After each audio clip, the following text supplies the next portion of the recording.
Kia ora. Like we're at about 70 participants, so morena koutou. Thank you so much for joining us today on FASD Awareness Day. I'm Nicki Jackson, Director of Alcohol Healthwatch, and it's an absolute pleasure to have a wealth of expertise and talent on our webinar today. We're going to, everyone's going to have roughly 10 minutes to talk, or 15, depending on how things go. I'd like to start today with a karakia, and then Leigh Henderson will move on. This webinar is being recorded, so it is available for later viewing. Tukua te warua ki rere ki ngā taumata. Hai arahi I a tātou mahi. Me tō tātou whai I ngā tikanga a rātou mā. Kia mau, kia ita, kia kore ai e naru. Kia pupuri, kia whakamua, kia tina, hui tai kie. So I'll hand over now to Leigh to take us through until 9:09, when we'll have a brief moment of silence to recognise those living with FASD and caring for loved ones, and also time to reflect on everything that we can do as a nation to support alcohol-free pregnancies. Kia ora. Tēnā koutou, tēnā koutou, tēnā koutou. Ko Leigh Henderson, tākou I roa. My name is Leigh Henderson, and I'm privileged to be the chair of FASD-CAN, the Fetal Alcohol Spectrum Disorder Care Action Network. It's an organisation of caregivers and professionals who care for and support those with FASD in Aotearoa, and are passionate about working to bring about change for those with FASD in Aotearoa. So today our webinar will address FASD in Aotearoa over the past year and what we may look to in the future. Around the world, FASD Day is commemorated to raise awareness of the largest cause of neurodisability in the Western world. The day, the 9th day of the 9th month of the year, was chosen to raise awareness of the need to avoid consumption of alcohol during the 9 months of pregnancy. And as Nicki has said, will mark 9 minutes past 9 of the 9th day of the 9th month to think about the impact of FASD. So in New Zealand, we have no prevalence data on FASD, but the Ministry of Health acknowledges that between 3 and 5% of the population have FASD. What that means is today, the 9th day of the 9th month, between 5 and 8 babies would be expected to be born with this lifelong brain damage due to exposure of alcohol during pregnancy. Exposure to pregnancy is commonly unintentional and certainly is consumed without intent to harm knowingly. But 50% of pregnancies in New Zealand are unplanned, and 23% of pregnancies involve exposure to alcohol in the first trimester. The majority of the babies born, fortunately, because this is a game of Russian roulette, will not have the severe brain damage which is recognised as FASD. That diagnosis only applies to those that are on the most extreme in terms of a number of different cognitive and brain functioning domains. That is, that they are the ones that are the most severely damaged. And of those diagnosed with FASD, 10% will have an intellectual disability, but all of them will suffer a range of difficulties in normal day-to-day life throughout their lifespan. Oranga Tamariki recognises up to 50% of children in care have FASD. We believe the prevalence of FASD in justice settings is also high, but it has not as yet been quantified in Aotearoa. Suicide rates are many times that of the general population. In one overseas research study, the number of young men with FASD who committed suicide was 19 times that of the general population. But the reality for many families in Aotearoa is far more subtle. They struggle on a day-to-day basis with the effects of this disorder, but they don't get noticed and they are largely unsupported. This truly is a hidden disability. Today we'll hear some of the progress being made in relation to FASD in Aotearoa, and there has been progress. There's been progress on the action plan, including work on the development of diagnostic guidelines, and we'll hear more about that from Vardhan at Te Whatu Ora. Janell Dymus-Kurei from Hāpai will talk about research and interventions for the Maori community, some great work going on in that space. There's been increased media coverage of FASD, most notably the investigative documentary Disorder, and we will hear more about that from Paula Penfold.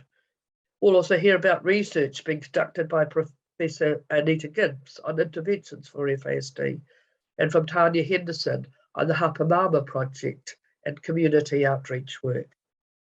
We can't cover everything that has happened this year in a webinar.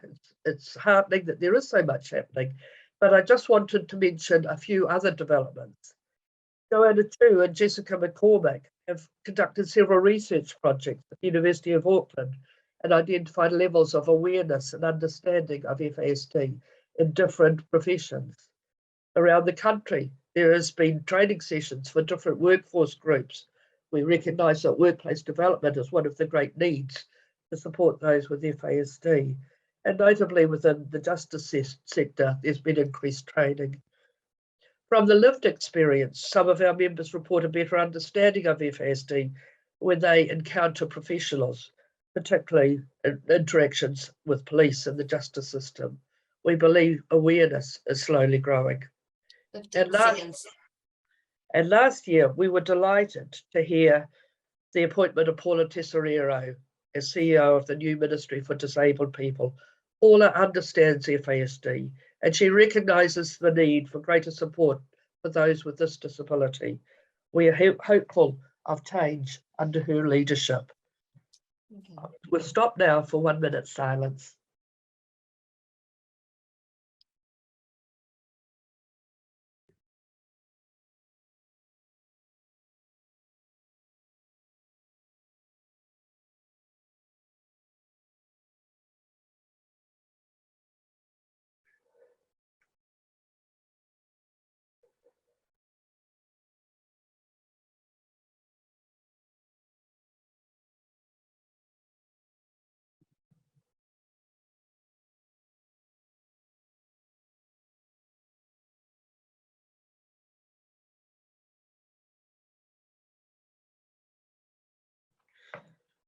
Thank you.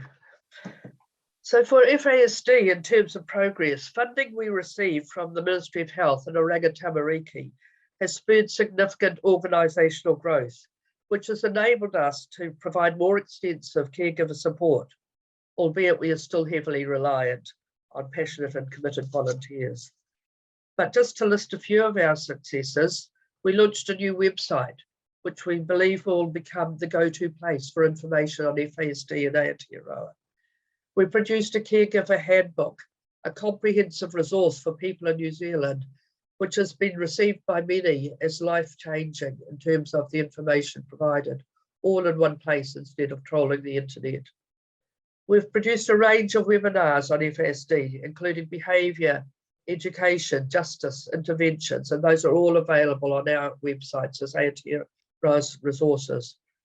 We've appointed our first FASD navigator, Anna Gunderson, in the Tamariki Makora region, and she's done great work up there to assist families and to raise the profile. And partly through that appointment, we've been running training courses and workshops for caregivers, support workers, and OT social workers. And brand new, very soon, we'll be launching an educational resource for learning support staff. So we've been busy, but still more needs to be done. And the other day I was asked by someone if I could wake up tomorrow with one of the bucket lists for FASD being filled, what would it be? I was a bit lost for words, doesn't happen a lot, but it wasn't an easy question to answer, because what's the point of diagnosis without support? What's the point of support without diagnosis? The threads of need are interwoven. And overall, New Zealand needs a cohesive FASD strategy, just such as that has been recently adopted in some other countries. So today is International Awareness Day, and yet how many people are aware that FASD is more common than autism, Down syndrome, and cerebral palsy combined.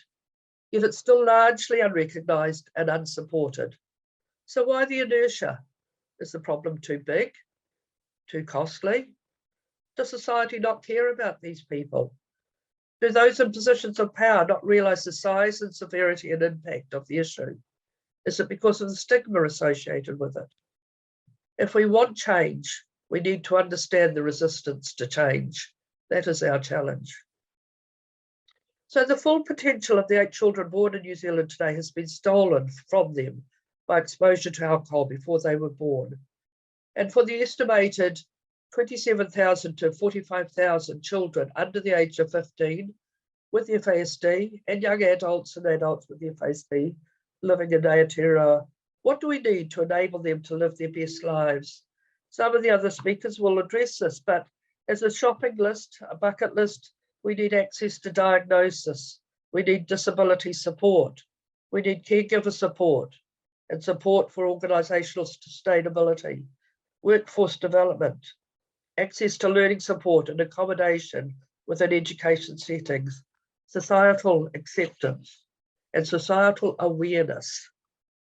There's a long list there. So last September, the Children's and Disabilities Commissioners published their report to the Prime Minister on the rights of those with FASD.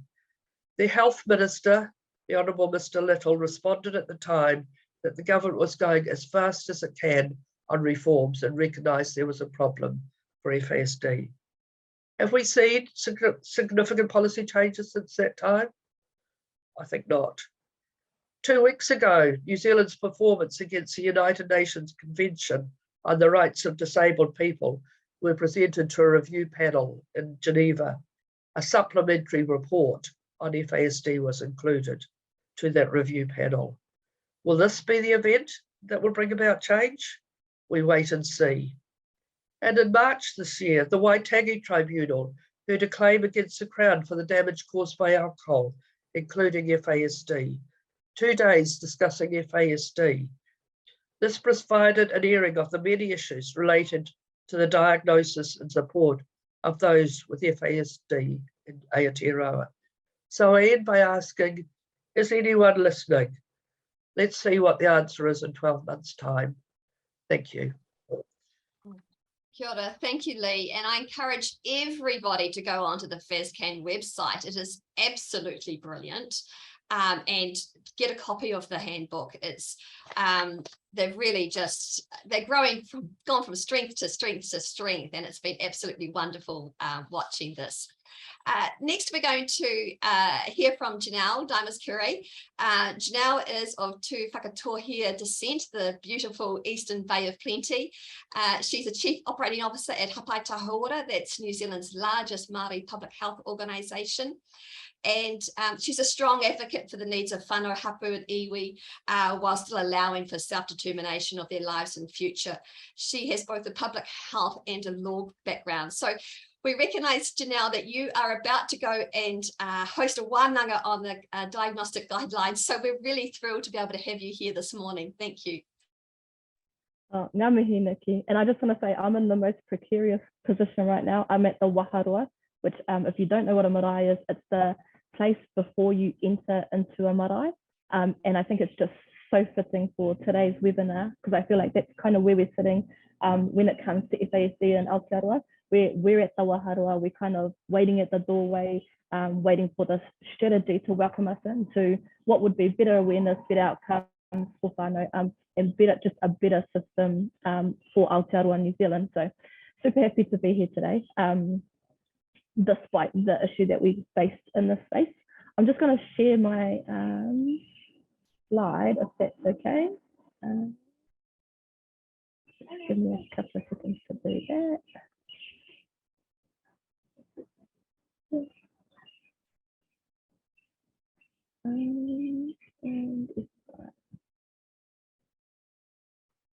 Okay. So the thing that I'm speaking to today is the research that Hāpai has been doing around exploring the lived experiences of whānau Māori are seeking FASD diagnosis or with a diagnosis. This is really important because this piece of research followed the work that was already happening in community. It saw a gap that saw whānau communities, children, and even adults with FASD not having the support, not having any access to services available to them. And it was kind of a space of how do we find the research that kind of answers this question? And so when Hāpai looks at research, we look at how do we answer this question for our communities, for our whānau, our hapu, our iwi. So this is kind of how this came about, and we've spent the last year or so immersing ourselves with the stories of whānau, and at the end of the day, whānau are the experts of their own experience. We're just here as the vehicle kind of carrying that, making loud noises in that space to try and get moving and shaking. So I recognise this isn't my story, these are whānau stories, and I am very privileged to share them today. I just want to start off with mihi to Leigh's kōrero, because this is what this whakataukī talks about. It says, he tani whake te haere mai, he tani wha tai kuhu, tai huna, he kore rawa koutou e kitea, kia kitea rāno i ngā kanohi ao mokopuna. There's a monster, a demon on its way. It's a demon that arrives stealthily and comes with basically death upon it. And you won't see it until you see it in the eyes of your grandchildren. And that demon we talk about is drugs and alcohol. And I think that's the very big issue underlying all of this, as an alcohol culture in New Zealand, which continues to be privileged above everything else. And I think it's really important we talk to causal things. We don't always, yes, it's FASD, but it's also this whole causal culture or social determinant, which is the way that alcohol plays out in our communities. This whakatauaki is by Āpirahama Taonui, who's from up here in Te Whatu Ora, and it says, Ina tai ki tēnā, kawe pata I o mokopuna, engari Hīpokina ki te Korowai Aroha o te whānau. When it gets to that, do not punish your children, cloak them in the cloak of love of the family, of the whānau. So it also, this whakatauaki brings solutions with it, as our Māori always does. Our research obviously was based in kaupapa Māori. That's the only way we know how to do it. And it's really difficult for us at Hāpai to quantify that because that's just what we do. And then there's currently these research methodologies that are basically validating everything that we do naturally. So obviously, everything is done on the notion of whanaungatanga and manaakitanga. We always show up in humility. We recognise we're not the experts of these stories. These are the stories of whānau that we have the privilege of being able to collect together, see if there's some overarching themes, and hopefully after all of that, once the research comes out, advocate towards some change. Kanohi kitea is a really important piece of being kaupapa Māori in our research. You'll see in that photo two kanohi kitea. So the first is the Prime Minister of New Zealand, and the second is the Prime Minister of Hāpai Te Hauora, or as we like to call him, Matarangi McLean. And kanohi kitea is really about being in spaces where you're seen. You just be there. You might not have a role, you might not have anything to do, but you're just there, and you just be there until someone says, who are you and what do you do? And then you get to kind of fill the space with that. Kanohi kitea is really important when we engage with our whānau, because when they see you, then they start to create connection with you. And it's way more important than throwing about title or just coming in to say, this is where research is, we're going to do this. Obviously, it's all important. And the other value that we really relied on in our research was ata. The best way to explain ata is like to stop or to observe. So we say we observe and then we interact. And a really key piece of when we're doing research and mahi within our communities. So the mahi that we've been working on over the past wee while has been whānau interviews, semi-structured interviews with whānau in Auckland and Northland, looking at just hearing whānau's experiences around what it's like to access services, what it's like to engage with the FASD diagnosis or not engage, and all of the complexity around that. I don't even think I need to explain how complex it is, because everyone knows it's really inaccessible for whānau. And then some of the issues that they've had with services and stuff. We had a rōpū manaaki surrounding us. which is really critical. So obviously we're the academics, we're the health professionals, but to have a rōpū of people who live in the realities of FASD means that our feet are always grounded, and we can't even walk upstairs to ivory towers, because that rōpū manaki reminds us what we're doing, why we're doing it, and when we're getting it wrong. Most importantly, they remind us when we're getting it wrong. So these are kind of the areas that we spoke to whānau about, and that really came out of our research. The really important points was around the experiences of living with FASD. We looked at pathways to diagnosis, and as Nicki said, the hui that we're at today is looking at setting a diagnostic guideline. So things are moving, whānau, they're moving slowly. Experiences of related services, and then recommendations for improved FASD related services. And that for us as Hāpai is probably the biggest thing, because whānau with FASD know what can make it better. Like, they're the experts. Why aren't we listening to them? Like, and we still show up to work as a general sector. We still show up and we're like, we know what's going to work, and they're like, no, we do. So I think just getting past some of that is probably the key highlights of our mahi in this space. Obviously, the lived experiences of whānau are so broad and so deep all at the same time. They're really complex, and all of them can't fit on one slide, but I've tried to, so apologise for the many words. But we looked at whānau experiences. Well, we heard whānau experiences. It's not just the tamaiti with FASD. This is an intergenerational problem, and it probably stems back to when alcohol got to New Zealand, because alcohol arrived at New Zealand, or at Aotearoa. It's not endemic to this land, or it's not naturally procured in this land. So whānau are like a critical part of this conversation. Looking at the environments that shape tamariki with FASD's lives, whānau with FASD lives, just whānau in general lives, looking at whānau commitment, whānau leading care, and the need for support was a big call. Impacts on whānau, you can see all of the impacts there, and we all know what the impacts are. That's why we're here today. Otherwise we wouldn't be here today. And then looking at the behaviour and how we support whānau, they want support. That's what we hear. Whānau want support. How do we support them better? And also within the behaviour was the critical lack of awareness from education sector, social sector, health sector around how to support whānau, or even how to be aware. So heaps of work still to be done there. And that's our quotas. Like they would say, it does take a village to raise a child, but it took a huge village. And that was one of the kōrero from one of the whānau. And it's so fitting. Pathways to diagnosis, looked at exploring whānau want FASD assessment pathways. What does that look like? How does it work for whānau? They talked about their experiences of assessment or professional input, and it's like Russian roulette on who you get on the day. Experience of services pre-diagnosis, experiences of the diagnosis process, and specifically when it comes to assessment, one of the quotes that I remember from whānau is that it's like we're racing the justice system. Are we going to get assessment first, or are we going to get justice intervention first? So that's the reality that whānau face on the day-to-day. And a beautiful quote is that their people, us, me, that's me, I'm the public health system, I'm a cog in that wheel, is that we're the gatekeepers for this type of assessment, but we don't know the things that we need to know to keep that gate. So that's frustrating. And that's on us as public health, us as a system that's trying to support FASD, but also equally acting as barriers at the same time.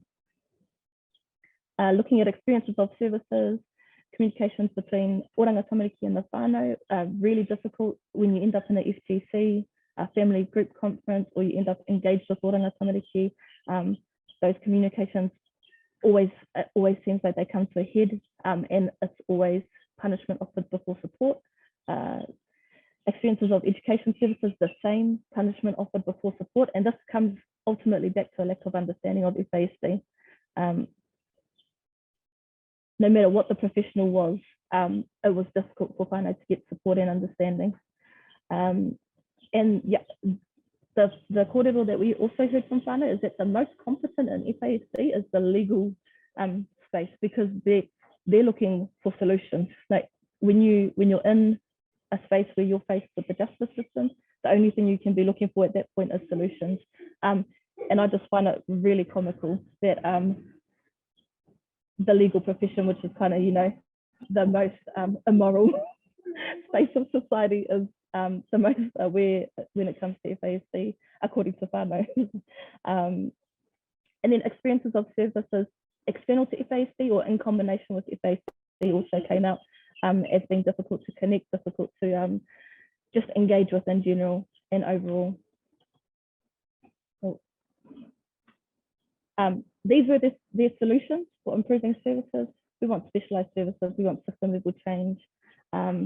We want whānau plans for education outcomes for our children that are realistic, because whānau know their children. The school will get to know their children if they work with the whānau. Specialist services that provide wraparound and purposeful support. Future care and independent system navigators to help whānau during their diagnostic journey. If us as actual health, like I sit in some of these FASD and I get lost in the mind map of what's going on. So if I can't do it, how do we expect whānau to do it? And you know, we need to either all know what it is or have specific navigators that can support whānau through their journey. And whānau recommended package of care. I'm running a little bit over time, but this is kind of what I wanted to hit home on, which was, as long as everybody in that beehive drinks alcohol, there will be no change. That was a quote from a whānau member. So when we talk about FASD, we're actually talking about systems and structures that mean that alcohol is permeated as a culture in New Zealand society, but we continue to blame whānau for the outcomes that are dealt to them. So e mihi ana kia tātou, my precarious position has folded, and I'll hand it back to Nicki. Oh, thank you, Janell. That was a superb presentation. There was so much in there, and tautoko, you know, the research that you've been doing is absolutely brilliant. And I wish you all the best with the rest of the wānanga today. I think it's number 2 of the diagnostic guidelines wānanga. So best of luck, and thank you again for your time today. And now I'll hand over to Leigh to introduce Harsh. Thank you, Nicki, and it gives me pleasure to introduce Harsh Vardhan to you today. Harsh has a background in occupational therapy, including several years of experience working with children and young people as a developmental clinician. He moved to the Ministry of Health, and I think this is nearly 2 years ago, but I might have that wrong, with a passion to make a difference for people with FASD and for other young children with disabilities in New Zealand. He's highly committed to the cause of FASD. He's the program manager in the Family and Community Health team in Te Whatu Ora. He is leading the FASD program and is responsible for coordinating the FASD Action Plan. And today, Harsh is going to update us on the state of play with the Action Plan projects. Thank you, Harsh. Thank you, Leigh. Tēnā koutou katoa. Thanks for that generous introduction, Leigh. And it's my pleasure to join you all today. I will try to put on my slides. I have, hopefully I'm able to do that. I will, hopefully you're able to see this one. So I had another one. The starting was here, but of course we have talked about who I am. So to the next slide. I think there is a reason. Anyway, before I go ahead with the slides, I would like to begin with, acknowledging that this is really a sad day for New Zealand, with Her Majesty the Queen passing away. And my thoughts go out for all the people that are not only in New Zealand, Commonwealth, but around the globe, who are part of this grieving process. Now going ahead with the slides. So last time when I met you, Leigh, you remember I think it was last time, I ended up drawing some pictures on a piece of paper for you to explain you how does the FASD landscape in health look like post 1st of July, that is health and disability reforms. And I think this is quite important for FASD, all the stakeholders to know that how does the current look like and how it is different from the previous structure. So as you said, Leigh, I started in the Ministry of Health a couple of years back. And at that time, it was one united Ministry of Health. It is still, the health system is still united, but we have got new organizations in place now. So as you will see in that slide, post 1 July, we have got Whaikaha Ministry of Disabled People. They look after the policy and strategy and operations part related to disability services, including disability support services. Then you have got Manatu Hauora Ministry of Health, and there is another public health agency. It's a departmental agency sitting within Ministry of Health. And basically it looks after strategy and policy and regulation. So if we think in FASD context, things related to FASD Action Plan and its publication and the future of it, that sits in strategy and policy space. And then where I sit at the moment is Te Whatu Ora Health New Zealand, and we are Crown agent at an arm's length from the core Crown services. Now, there's a significance of being at an arm's length. There's a reason why organizations are kept at an arm's length, so they can, be more, give more kind of a free and frank advice when you're sitting at an arm's length. So we look after proceeds of time funded initiatives, and I'll get to that. We also continue to look after the cross-agency coordination. And of course, we are operational arm of health system. So we look after that space too. And then we have got Te Whaiora Maori Health Authority and Te Whatu Ora and Te Whaiora. We work in partnership with each other. And there are some useful links you can see. Sorry, this slide may look technical, but I think it is important for us to have a some kind of overview of where we sit in terms of new structures. So now what it means to the sector. If you want to say, if you have something FASD related query, you are still welcome to approach me. And one of my roles, and something which I enjoy doing, is connecting people to the right places. So if you approach me, I should be able to connect you. So if you want to know about policy, what is happening in that space, I may be able to direct you to that person. So yeah, what I will do is that I'll go to the next slide. I'm mindful of the time as well. Now, when we talk about FASD program, what we have been doing, there are a few things to consider. Some of the initiatives are funded specifically for FASD, and what I call is suspected FASD. It is very important to know that we keep suspected FASD, or people who may have FASD but may not have a formal diagnosis, always in mind, because practically not everyone would be able to get a diagnosis.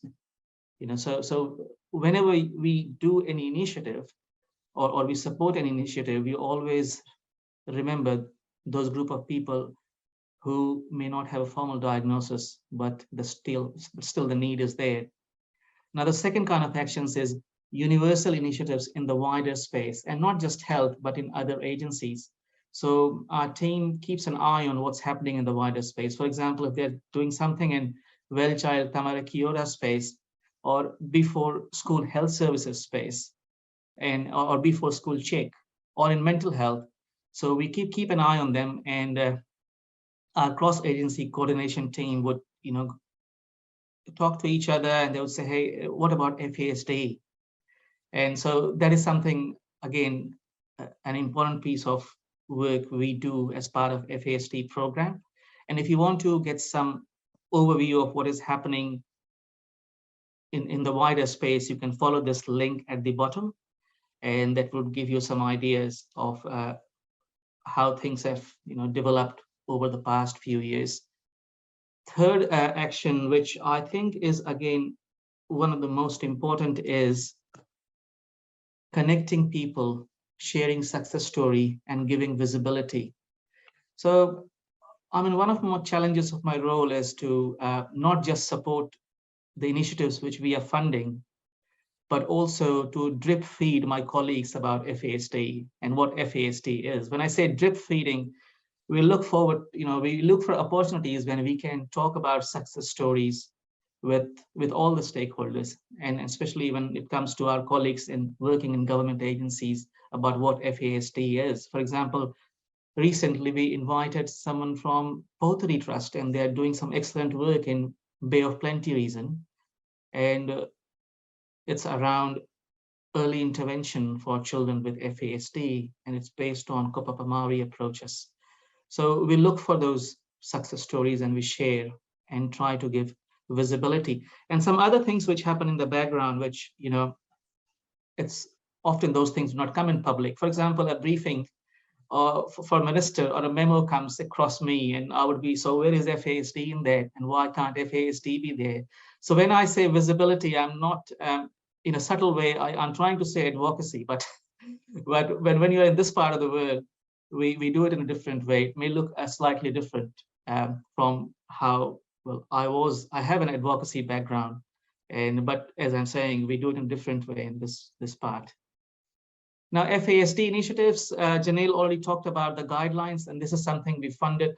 Before I go to these, the specifics of it, one thing I want to say is that as commissioners of services or as a program manager, me and my team, we have some tools which we can use to make sure things happen in the right way. For example, when you're setting up a contract, you deliberately put things like you have to set up an advisory group, you have to put people with lived experience in the group, you have to include this. So when you do that, it becomes mandatory and people have to do it. And that is what we have been doing, and that is what I feel good about. So Hāpai has been leading FASD diagnostic guidelines, and Janell talked about the work and the Wānanga, you all are aware, which is happening all across the country. That is exciting that maybe in a year's time, we would have our own guidelines. Research to understand how does system-wide support to FASD look like. Litmus is doing, but they are collaborating with Hāpai. Funding fetal alcohol spectrum disorder care action network, FASD-CAN, and Leigh has already talked about the excellent work Leigh and her team have been doing.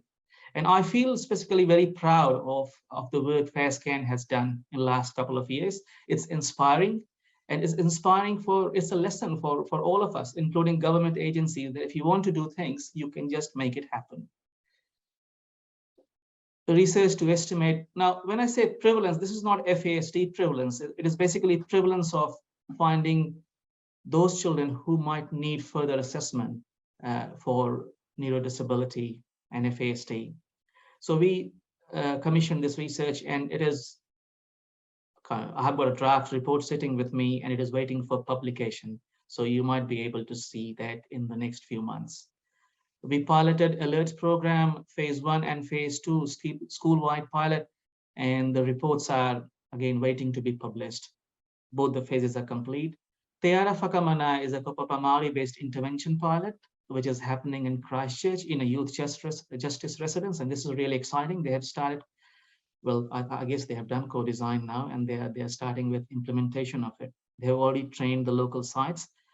Last but not the least, neurodevelopmental assessment and support pilot. So this we are doing in 3 DHB sites. Of course, they are not called DHBs now; they're called some district offices, or but in Hawke's Bay, Tairāwhiti, and Northland. Tairāwhiti had done co-design, and it was amazing to read their co-design work when it came out. They worked with a local EV to co-design it, and now they are planning on intervention. Hawke's Bay and Northland are still in that co-design phase. So, but this is something which we hope that would give us some good intelligence on how we can scale these services for future. Now, I'm mindful, I'm sorry, I'll be just take another 1 minute and then I'll wind down, Nicki. Now, scaling the ages, when I see it, I'm a visual person, I see that what work my program does, or FASD program does, is that I've talked about this earlier, and this is, we are trying to make some difference on the edges, and the core is there, and as Leigh said, you said the core may have inertia, and so when you want to make an impact on the core, and one of the theories I like is given by Hegel et al. And it talks about you start on the edges and gradually, you start making difference. And with time, those small differences, they become the new core, and the core gets replaced. And this is a hope, this is an aspiration within me, and we all live with aspirations, and it is important to keep us going. So this is my aspiration for FASD in New Zealand.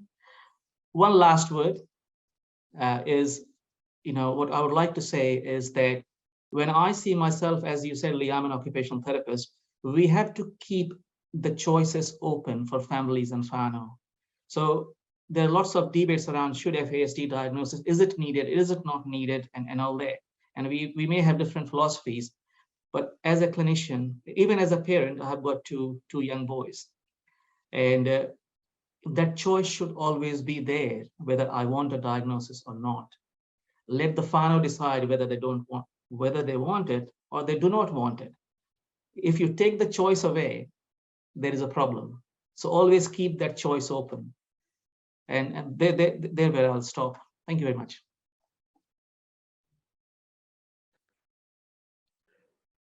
Thank you very much, Harsh, for an informative talk, and we look forward to the outcomes of those projects that are nearing completion, and maybe by this year substantially a lot of the action plan will be at a point where we can reevaluate and see what's achieved and where to go to. I should have said to participants, we won't have much time probably for any Q&As, but if you want to raise anything, please do it in the Q&As and chat, and we'll try and answer them as we can. So it gives me pleasure to introduce the next speaker. Probably doesn't need much introduction to anybody who has any involvement with FASD in New Zealand, but Professor Anita Gibbs, good friend, teaches criminology, sociology and social work at Otago University. She's also a parent of two teens who live with FASD, so talks from a lived experience point of view. She was awarded the Critic and Conscience of Society Award in 2020 for her unwavering advocacy and FASD awareness raising work. And she's published on neurodisability and justice, and we'll talk today on what needs to change for caregivers. Thank you, Anita. Oh, thank you, Leigh. Well, kia ora koutou, haere mai ki te wanaga o Otago, ko Anita Gibbs toku ingoa. And I just want to tautaku and thank the previous speakers. And it's exciting to hear everything that is happening around the motu. And obviously I'm busy like anyone else, being a parent, being a social work and criminology academic, teaching students for the first time in one of my new courses on neurodisabilities and FASD in particular. And it's running extremely well. So I'm very, very pleased to have that opportunity through my privileged position here at Otago. And yes, I mean, we've all been doing research, which is fantastic. And I'm going to talk about some of the research I've been doing. I've got sort of three kind of major programs underway. One is having completed 57 interviews with caregivers. Around 40% of those were Māori or had Māori families, children that they were caring for. Last year, still analysing a lot of that data because it takes a long time when you've got that many interviews. And we were looking at health and well-being primarily for those families and what needs to be done to help produce positive well-being and health outcomes. We also looked at stakeholders, and I've interviewed 42 stakeholders throughout New Zealand about their views of well-being and success and, you know, pathways that could make a difference. That's entitled Building Ramps Instead of Walls. And I've got one article in preparation around justice, in particular stakeholders' views of working in the justice sector with those who have FASD or live with FASD. So, and the third project is sort of caregivers, supporting caregivers through digital online programs. And I've done a lot of work with FASD in that respect. So we're preparing some publication material in the next 6 months. But, you know, I think looking at the broad picture of how we need to best help caregivers, we need to obviously, as Janell pretty much said, understand and unpack what is going on for caregivers and the nitty-gritty day-to-day nuance stuff. The quote by Jessie Doyle here, which is one of the Facebook posts that this person's put up from time to time, is absolutely the life of our caregivers. It's my life, and I work full-time, but it's still my life, of having a child with a delay, FASD, neurodivergent conditions. It's the fight, it's the struggle, it's the advocacy, it's exhausting. It's, you know, knowing kind of what your child needs and understanding your child intimately and being attuned to your child and somehow never quite getting it and reaching out and going like, and then being completely burnt out and exhausted. To get knowledge for yourself, finding all those avenues, all of this is important, but the quiet fight, that's within yourself, that still stays within yourself, and I've been on this fight for 17 plus years, is the quiet fight that you have within yourself, wondering if you've left no stone unturned. So yeah, I mean, my research, there's a lot to come from my research. Obviously, I'm, you know, knee deep in transcripts, but essentially, you know, it's about surviving and thriving. You know, we're trying to recognize the situation for people living with FASD in Aotearoa, but we're also desiring and hoping for better and wanting them to flourish. And we want them to be part of, if you like, the whaikaha, you know, the Ministry of Disabled People, but we also want them to be able to have the same rights as anybody else has in Aotearoa, to be able to flourish and participate. So much of what my caregivers talked about, you know, was dealing with isolation, dealing with just, you know, high levels of stress. I mean, we know this from all the research literature that and there is the comparisons with other groups that have been done in North America, that those families where FASD is in a sense a core part of their living, they have a lot more stress than even other families with some other disabilities. That's not to denigrate people and families struggling with any disability in Aotearoa, because it is a tough life. It can be an incredibly rewarding life. I had lots of stories where people talk to me about the silver lining, if you like, the becoming better people, becoming more you know, tolerant, becoming more patient, becoming more kick-ass actually, in order to build a better world, becoming incredible advocates. If you look all around FASD-CAN, the organization, you will see tens of people, you know, people with competence, skills, knowledge, expertise, and we've talked about lived experience expertise. These are the people that could basically be your FASD workforce if we ever got a FASD infrastructure. And I'd love to see that happen. I've met so many people with the most amazing amounts of knowledge and creativity and strength, because they've had to grow those skills. They haven't had any choice, because they've been working in a vacuum where they found that perhaps professionals around them have not been able to give them the support or give them the knowledge that they need. So they've gone and, you know, self-taught. So we talked about what does it look like to live a good life, you know, the barriers that need to be reduced, all of those things around not just surviving, you know, having, you know, being isolated, not having enough funding, not even being able to have carer support. So even if you've got a bit of a carer support funding, to be able to find somebody to look after your child with high and complex needs, you need a skilled person. And paying somebody $80 for up to 24 hours care, that is not that is giving a message to the child, you're really not worth that much. The family, you're not worth that much. In terms of trying to get some respite for yourself if you're the primary caregivers. So those sort of messages to disabled people, not just those with FASD, because they can't even access a lot of that funding, is that you're not worth that much. And so there's a whole hidden carer workforce that's being told you're not kind of worth that much. And those are sort of structural issues that we really need to campaign for. And obviously with Paula Penfold being our new chief executive of whaikaha, we hope that those sort of things will begin to change on her watch. Yeah, so one of the, I mean, I'm not a counting person. I don't count too much. I read articles and papers around the proportions and percentages, of course. But one of the issues that comes up time and time again in my research is a right to safety. It's a right to safety for all. 54% of my caregivers experience child or adolescent to parent violence and abuse. And often for some of those people on a daily basis, we're talking about significant people don't like you to use the word violence, but you hear those stories. It's violence, and I've run seminars on this topic, so you can find some of those online. We're talking about, you know, physical assaults, we're talking about emotional harm, we're talking about stealing, we're talking about damage, you know, beyond an average breakage from a child, and so forth. And it is relentless and frequent for a lot of caregivers, not for all. But this is of great concern to me because it's something we don't face, and it's a taboo topic, and we need to face it. And I'd like to see that changed. I mean, obviously, the only way to change it is to face it, for starters. It's like dealing with alcohol abuse in our country. We can't change something if we won't face it. These are just a couple of quotes because we obviously don't have that much time today, but it really sort of highlights the concerns for people. Understanding that if families are struggling, then you know there's a good reason for that. It's not that they're incompetent. Parents got fed up with being, you know, rewired as being incompetent parents, and that they weren't coping. So there's a signal. They're needing more support. We need those teams. We need those scaffolders. We need those FASD navigators. They need respite, but they need respite from competent people.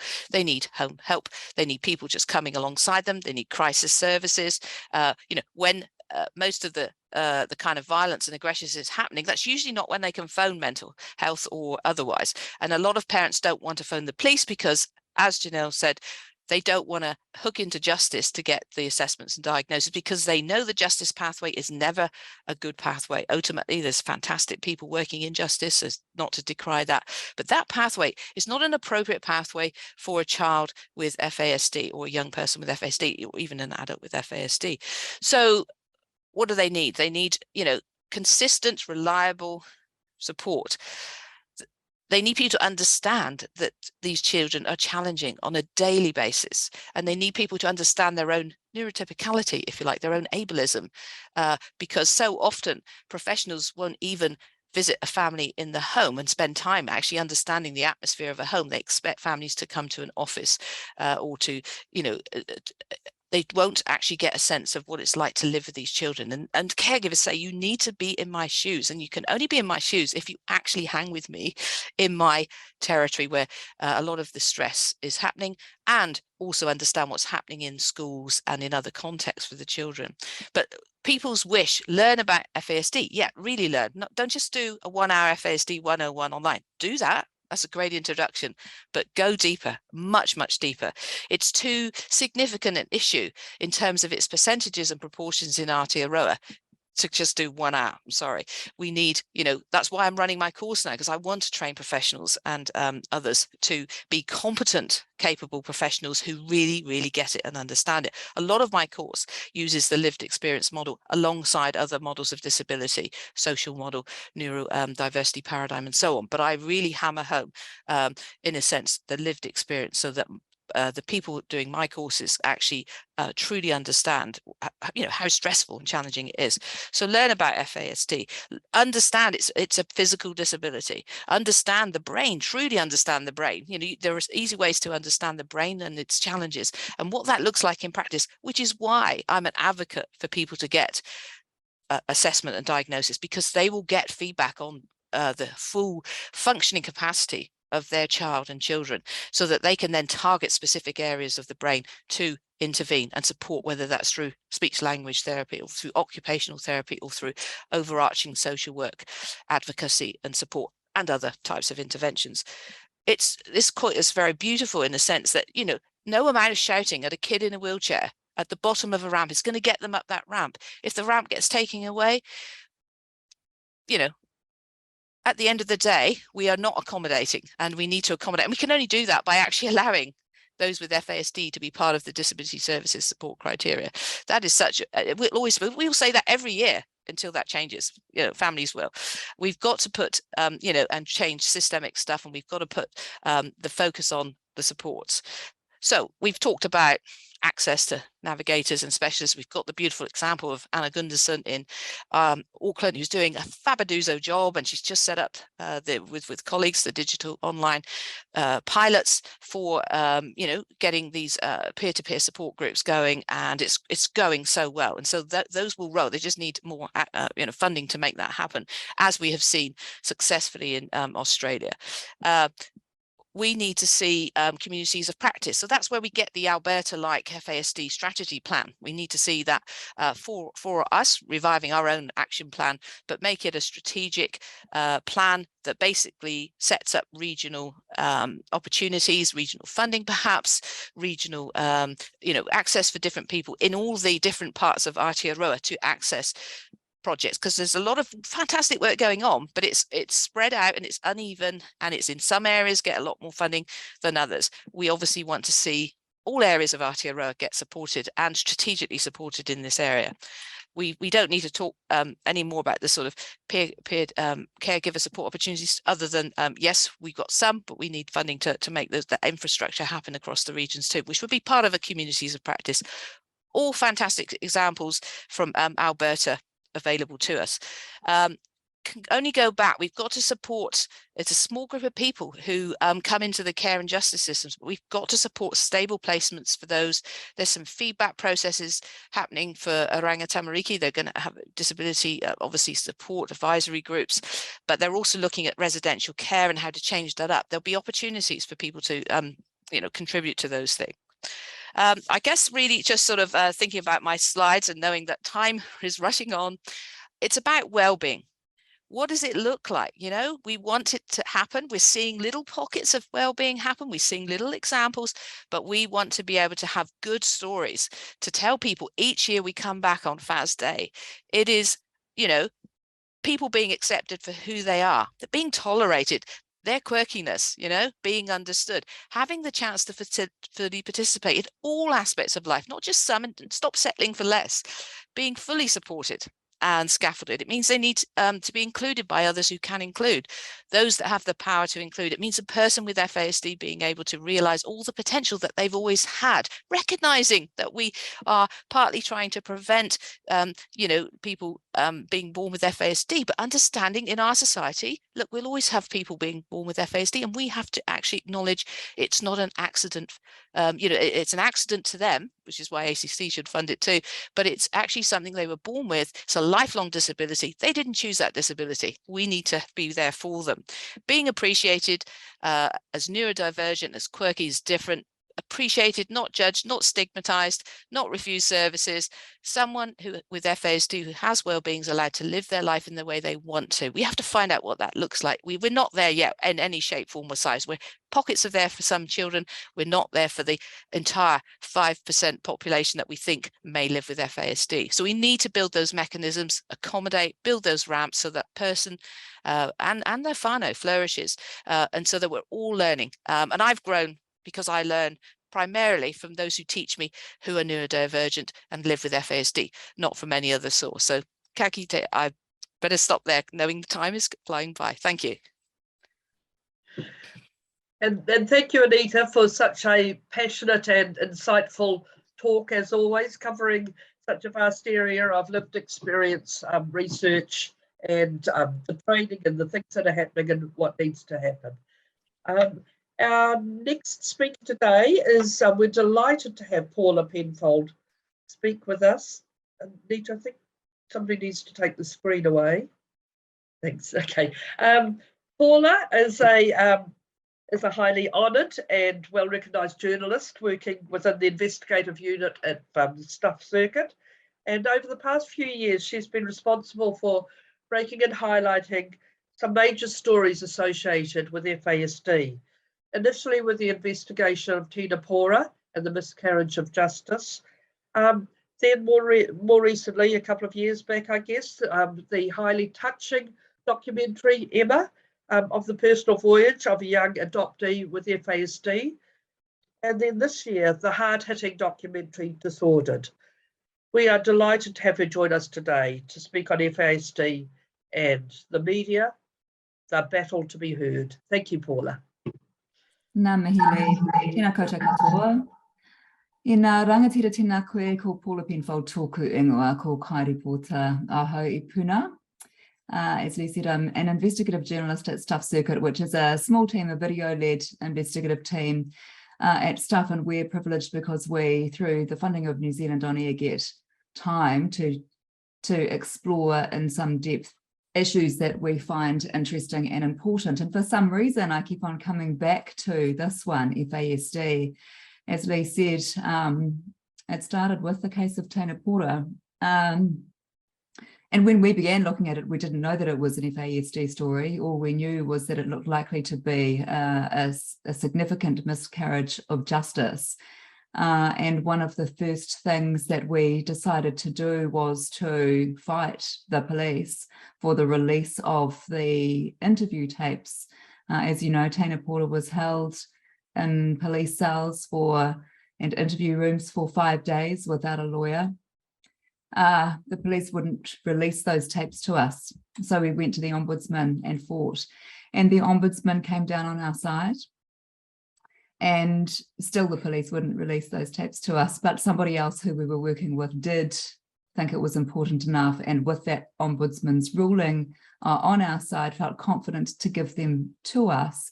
And so we broadcast for the first time those really distressing, I'm sure you've seen them, really distressing hours upon hours of interviews that the police conducted with Tana when he was 17 years old.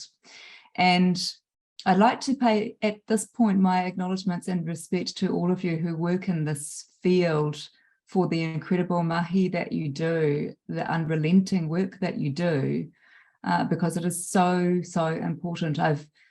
I have enjoyed hearing from you all this morning, and particularly, Hart, I was really heartened to hear what you're saying about the work that you're doing behind the scenes, largely to achieve the changes that we all know are so sorely needed. So thank you, thank you.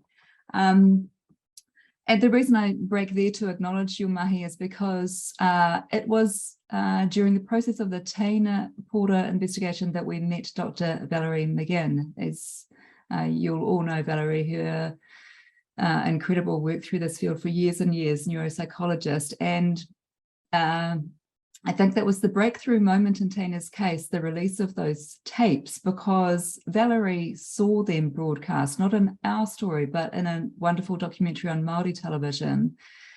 And she got in touch with the investigators and she said, I have a theory, could I investigate? And it was through Valerie's intervention and involvement and diagnosis of Tana with FASD that the legal team had new evidence to take to the Privy Council, and the rest is history.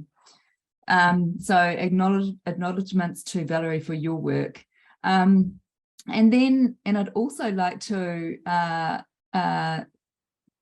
pay respects to the work of Sarah Goldsberry, who we met at a conference in Wellington a couple of years ago. And that was as a result of the Emma documentary that's just been mentioned. Emma, for those of you who haven't seen it, Emma is a colleague of ours at Stuff. She works under the Creative Spirit program. She's an administrative assistant, and she's a vital asset and colleague of ours. And she came to me and my colleagues at Circuit in about 2017 and said that she'd like to find her birth family in Russia, and could we help her? And at first we just thought that this might be, I don't know, a little bit of kind of administrative help. And then we thought, actually, this is a really important and quite powerful story. Once we started looking at the figures and realized that there were 700 Russian adoptees here, and that many of them had FASD. And so we decided to tell Emma's story too, which involved us going to Russia, and we did indeed achieve her desired result, which was to meet her birth mother and her sister. One of the most emotional pieces of storytelling I have ever been involved in, and I still feel teary even when I think about it, and what an incredible young woman Emma is, and how much she gave of herself to us in the telling of that story. So we went to Wellington to a conference of medical professionals, and there we met Sarah Goldsberry, neuropsychologist, and got talking. And Sarah was fascinating in terms of her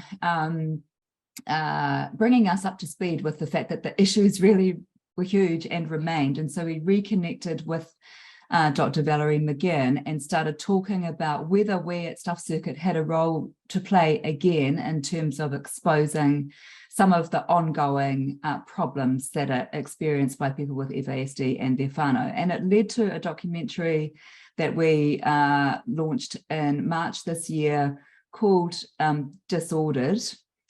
And Nicki, I might ask for your assistance because I'm technologically incompetent. And I thought, for those of you who haven't seen it, maybe we could just play you the trailer so it gives you a little bit of a taste of what it involves. I've just spent pretty much my life in jail. I'm still devastated. She's awful drinker. A couple of bottles of vodka a day. This is a societal problem. Jugs, tells. I was just a thief. Successive governments have failed people with FASD. Never intended to hurt those two people. He was easy lad, It's time for a new approach. but I'm not going to make one on the hoof. We actually don't care as a country. Kill me. It's got to stop. We just don't care.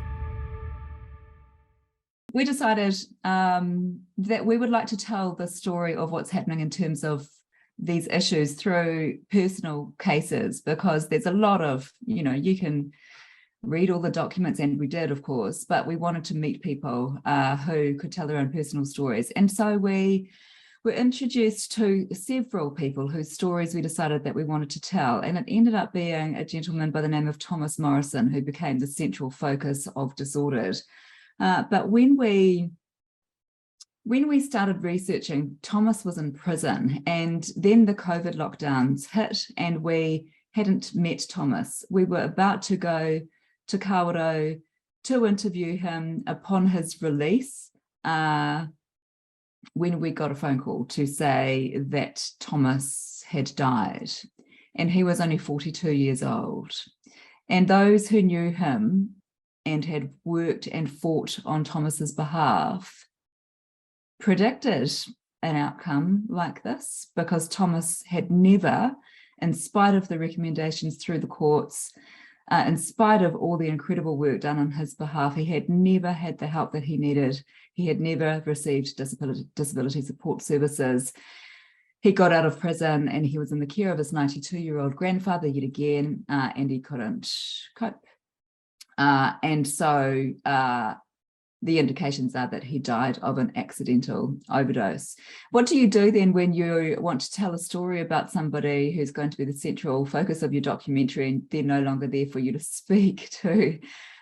Fortunately, we'd had a couple of phone calls with Thomas and we recorded those. So we had some measure of him, some little glimpse into his life, in which he said, I never wanted this. This was given to me. I have spent my entire life in and out of jail, no matter what I do, no matter what I try, is what he said. And we tried to explain through the process of Disordered how that had happened and why. We interviewed his grandfather, and we also met Thomas's mother, Maureen, who gave us a very honest interview.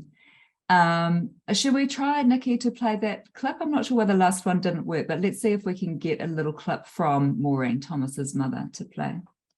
I used to drink and just be a normal 19-year-old, and back in those days, I really didn't know I was pregnant with Thomas. I was 6 months, and I was drinking during that time and partying up. Yeah. Do you remember how much you would have been drinking? Oh, a couple of bottles of vodka a day, at least. Yeah, quite a lot. And, we received some criticism for including that, because, of course, it doesn't take that much. It doesn't take a bottle of vodka a day, right? But that just happened to be what the circumstance was in Maureen's case, and I respected her and admired her for being willing to speak honestly about that. We also met Jody, who had just got out of prison after his 17th time in jail. And Jody had never had an FASD diagnosis. But everything that we learnt about Jody through our conversations with him and through his korero about having heard from his older siblings about what his mother was drinking while she was pregnant with Jodie, led us to feel confident that his case warranted being included in our documentary. I found that interview with Jodie one of the most affecting things I've ever done in 30 years of journalism, because Jodie has had a really, really challenging, hard life. And he said that when he looks in the mirror, all he sees is a piece of shit. And I found it so sad. And he, at one point in the filming of the interview, he starts hitting himself in the head because it's a kind of a stress release for him, because he gets so frustrated that he keeps on failing no matter what he does. Like Thomas, no matter what he does, no matter what he tries. And we met Anna, who was only in her early 40s. Anna had had 13 pregnancies. 6 of those had ended in stillbirth or miscarriage. And of the living children, none of them were with her anymore. They were all being looked after by others. None of them, she said, had had a diagnosis of FASD. But Anna told us how she had drunk and done all the substances, in her words, throughout all 13 of her pregnancies. And we all know what the stats are in relation to access to diagnosis. So again, Anna felt it felt appropriate to include Anna in our documentary. There was somebody else, and we referred to her in our written material as Hannah. Hannah was born in 1993 in Auckland on the floor of a house after a party. Her mother found out at 3 months that she was pregnant and continued to drink throughout the pregnancy. Hannah was in prison again when we decided that we would really like to talk to her, and she wanted to talk to us too, because she had had a diagnosis, fortunately, of FASD. And she said simply, there are so many other women like me in prison, and I'd like to talk about it. She got out of prison on parole last October during the lockdown, and she was paroled to a rehab centre, and we weren't allowed to interview her there. And within 2 weeks, she was back in prison, and we never got to meet her either.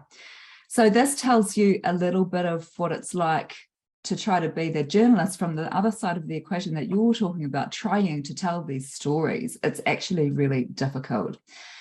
In that documentary, we also met Paula Penfold, who of course is an incredible advocate, and she gave us an incredibly frank and provocative interview. She spoke of the glacial progress in this area, and when we asked her what it says about us as a society that these are the outcomes, she said, and I quote, "It ultimately says we either completely lack awareness of the really profound impacts of FASD, both socially and economically.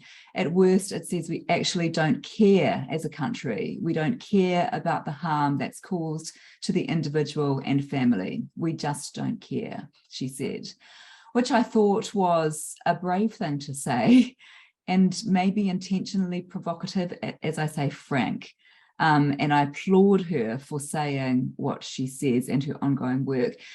We also spoke to the minister, and credit to him for fronting, because it's a difficult area to talk about when there are so many issues that have not been fixed. And we included maybe about, 5 minutes in the final cut of the interview and of the documentary, but it was a much longer interview than that. And it was I've met the minister a number of times over the years, but it was the first time it had been quite a tense exchange. And I actually thought that that was quite a good thing, because it said to me that the level of discomfort he felt in some areas was about the fact that he fully recognises that not enough has been done, and that there is so much more that needs to be done. Which leads me to my next point. Let's be honest, even, it is quite hard to get any story into the media in terms of advocacy, because newsrooms are stretched thin. Journalists are busy, journalists have a huge workload, but that doesn't mean it's not worth trying to do that, because as Leigh referred to earlier, part of what is needed is the raising of awareness, and that's what I see as my role. I can simply raise awareness. I can't fix problems. And it's frustrating to me that we pour so much effort into a project and nothing is immediately fixed. But the responses that we received to Disordered illustrated to me that it did help with raising awareness. And I think it helps to spell out the level of individual and collective challenge that we're facing. And importantly for me as a journalist, what I often try to do is give a voice to people who don't otherwise have one. And I hope that that's what we managed to achieve with Disordered. So thank you for your time. Thank you for watching Disordered. If you haven't, I'll try and pop a link into the Q&A, which has a link to the wider project. I'd encourage you also to read Forsaken, which is a several thousand word feature, which tries to put into context all of the background and all of the information and facts and figures that we couldn't fit into the documentary itself. I would recommend that to you also. So thank you for having me. Nō reira, tēnā koutou, tēnā koutou, tēnā tātou katoa.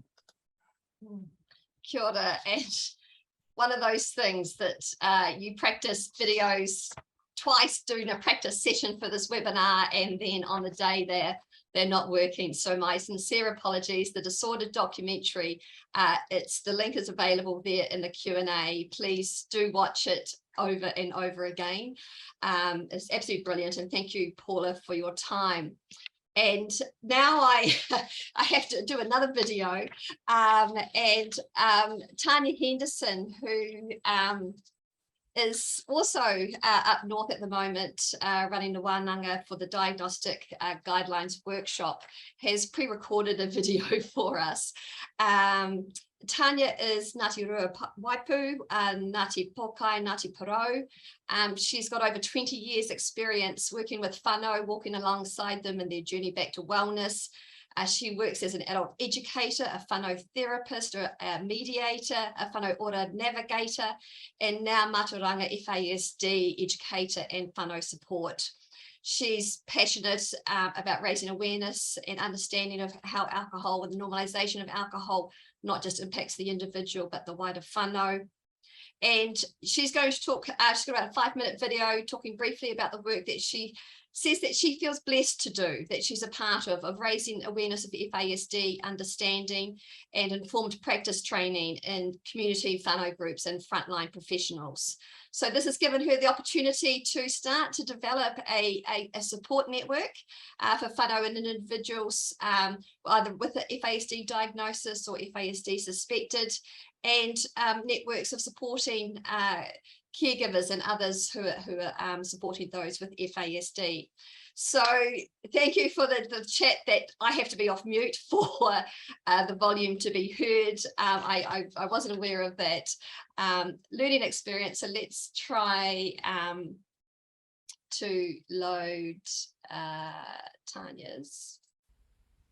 Tēnā koutou katoa, nā mihi kia koutou, ko Puhutarangi te maunga, ko Matamako te awa, ko te aho te marae, ko Ngāti Rua Waipu te iwi, ko whānau tāpuhi te hapū, ko Peniaha Koia Urutarangi te rangatira, ko Tania Henderson ahau, nō reira, tēnā koutou katoa. It's my absolute pleasure to be here today, even if it's a virtual, because I'm busy tomorrow with some mahi with the FASD diagnostic guideline project that we're rolling out currently in New Zealand, Aotearoa. So I'm happy to be here to record to tautoko this kaupapa. A little bit about me. So currently I have been supported by Nicki Jackson Alcohol Healthwatch and Te Hāpai to roll out under the umbrella of a Hapū Mama project, which is taking out within our communities training around FASD-informed and awareness to help start building a support network for whānau who are dealing with the reality of FASD. absolutely loving that mahi. I've been doing this for 3 years. This year, now with the COVID restrictions lifting off, have been able to go out reaching further out and do more kanohi ki te kanohi trainings. Although I'm based in Ōtautahi at the moment, my reach has been coming out around the motu. So recently returned from Tauranga, where I've had the pleasure of supporting a Ropu Paumanaki, and their mahi has been focusing on working with rangatahi who are dealing with FASD, and they provide an intensive wraparound service. So absolute pleasure to be able to tautoko these wonderful organisations who are focusing on our future of our babies. In Ōtautahi, through that mahi that we do, building our networks through down there, have had the pleasure of working across sector. There's the likes of Oranga Tamariki, with Odyssey House, with the likes of Pegasus Health, plus been doing community trainings and in-house training specifically, which has been really, really awesome to make practical presentations for them and help them to build their strengths within the organisations.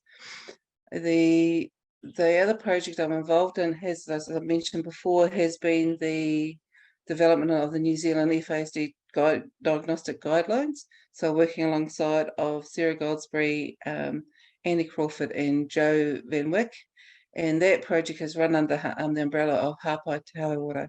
So absolutely awesome to be part of that journey and to be part of the development of a tool that is going to be Te Ao Māori, tikanga, te tiriti centric, building from the inside out, which has actually been really, really an awesome experience to be part of. We've had our first one in Auckland last Friday, and we're having our second hui in Whangarei this Friday on the 9th, which is our celebrating our FASD Day, so that's why I can't be there in person today, whānau, but I did want to contribute to this mahi. I'm going to do a bit of a punch for this because on the 30th of September we have got our third hui in Ōtautahi, so we're trying to encourage not just professionals but whānau caregivers to come along and have their voice in this kaupapa, which is really, really important. And it's the pre-diagnosis, the assessment process, and also the post pathway. So really key to get that input from everybody.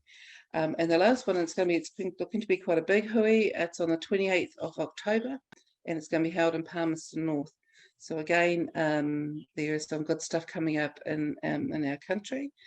The other cool kaupapa that I've been involved in within the FASD field is that I'm part of the APSAD steering committee for the FASD Day, and I've been asked to present there on a kaupapa that I've been working on, which focuses on whānau, whanaungatanga and whakawhanaungatanga. So really excited about that. And the last one, which is coming up shortly, is I'll be presenting at the Caring for Families conference, which is coming up very shortly. With that, there is a lot happening, a lot of busyness happening, and I really like to thank some really cool people for supporting it. So being on a board of, I've also been on a board of FASD-CAN, has given me a different insight into another world, with specifically working with our carers and whānau. So loving that kaupapa. I think I've almost finished my kōrero actually. So whānau, so I'm just prepping to get ready to today to head back down to Whangarei in preparation to meet with Sarah and for our presentation for tomorrow. So with that whānau, I would like to bid you farewell. Have an awesome day. Kia ora koutou, so ngā mihi kia koutou. Have a, I'm going to bid you farewell. Ka kite anō. I want to spend the last few minutes summing up the presenters today, and I want to thank everybody for their time today. And I recognise the absolute urgency and importance of addressing FASD secondary harms. I also, in my work, always want us to encourage to take a wider step back and look at the wider drinking environment. And Paula has touched on that today. Janell has touched on that today. I think Anita has touched on that today. I think all our presenters have. That it is our environment that drives the inequities in a whole range of alcohol harms that we have across Aotearoa. And we've talked about progress in relation to FASD, but I have to say that in relation to progress around alcohol law change, it's a much slower beast. And as you know, it took 20+ years of advocacy for a mandated alcohol and pregnancy warning label to be on alcohol products. There is a window of opportunity in 3 weeks' time, less than 3 weeks' time now, there'll be the first debate on the alcohol harm minimisation bill, which is an important step forward in giving communities more say around alcohol availability, about where alcohol is sold, and also to end alcohol sponsorship of broadcast sport. So we hope that this bill passes its first reading, and then you all have the opportunity to have a submission and have your say. And I hope that you contact Alcohol Healthwatch for any support on that. Don't contact us if you want support around videos. We're pleased to say that we've got, over 6,000 signatures to a petition that'll be handed over to Parliament on Tuesday, supporting this bill. Over 100 organisations that have signed up in support. So add your name at passthebill.org.nz before the end of Tuesday to have your voice heard. There's not much else on the horizon in relation to progress around alcohol law change. The previous Minister of Justice, Minister Whāpai, in March last year announced a review of our liquor laws. We have a new Minister of Justice, so we haven't heard anything about whether this review will be carried out before the next election. We don't know if the government will lead on its own bill in terms of amending our liquor laws. We do have Y2624, the Waitangi Tribunal claim at the Health Services and Kaupapa Inquiry, that details, led by Raruri Ratu, that details all of the failures around our alcohol laws and the failure to protect Māori from alcohol harm. So we need environmental change. We need it around the price of alcohol, the availability of alcohol, and the marketing of alcohol. In 325 days' time, all products in New Zealand and Australia will have the mandatory alcohol pregnancy warning label. That is a great start. And no doubt you're starting to see this on products already. Ireland this month are consulting on their warning labels. And so New Zealand has an opportunity to lead the way. We have the strongest warning label in the world. And so now we have an opportunity to help prevent FASD internationally. So I want to sum up. Janell hit the nail on the head. It's going to take a huge village, an absolute huge village, and it has to be, it can't continue to be punishment before support. I loved how Harsh talked about integrating advocacy of FASD into everything, and that's always what we do. No matter what policy is before local government or national government, we look at the implications of these policies in relation to preventing FASD. Anita, you talked about building ramps, not walls. That's so vivid. It's very easy to keep that in your head. And the right to safety. That is the case, absolutely, in relation to family living with FASD, and also the harms from alcohol have huge impacts on safety. And about looking at well-being is, what does this look like? A strengths-based approach about describing what well-being looks like. Harsh, you talked about interventions that are happening also across the justice sector. And Paula, your work has been absolutely phenomenal in this regard, and we're incredibly grateful. So there's been progress. There's more research that's involving the lived experience, but we still don't have a population-based prevalence study. We've seen more in-depth journalism, such as Disordered. We're seeing claims before the Waitangi Tribunal. We've got a best practice mandatory alcohol pregnancy warning label occurring on a number of products now. I think I saw it on a zero alcohol product the other day. We've got Whānau happening this month, in fact, right this second, to establish diagnostic guidelines for Aotearoa New Zealand. We've heard that there's still many challenges along the way, and we're hearing about the progress that has been made. So I want to finish off and sincerely thank everyone for their time.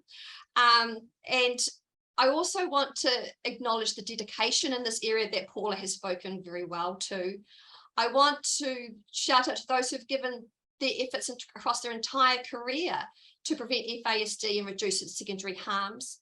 I want a particular shout out to Christine Rogan, who in the last year has retired from Alcohol Healthwatch after more than 25 years of service in the field of FASD.